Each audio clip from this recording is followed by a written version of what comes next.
Trasovanie umožňuje výpočet objemu média v nadzemných aj podzemných potrubných systémoch. Prvým krokom je vyhľadanie technického objektu, na ktorom chceme trasovanie vykonať.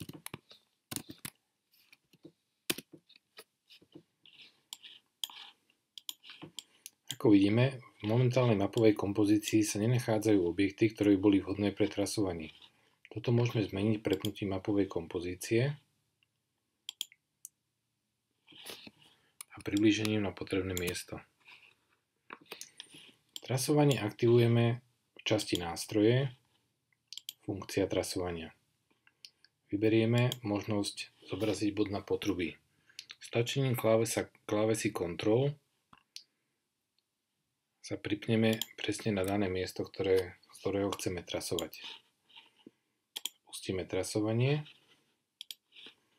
a vidíme, že aplikácia nám označila koncové miesta, gulové uzávery, do ktorých vôjde dané médium.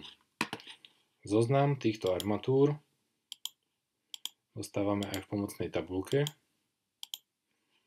a zároveň dostávame zoznam častí potrubí, ktoré sú ovplyvnené trasovaním. Tento zoznam môžeme jednoducho vyexportovať do CSV súboru, takisto ako aj zoznam armatúr. Výsledky trasovania vidíme aj v záložke pre trasovanie, kde vidíme súradnice miesta závady, 2D dĺžku, 3D dĺžku a vypočítaný predpokladaný objem. Výsledkom trasovania si môžeme nechať aj vygenerovať report.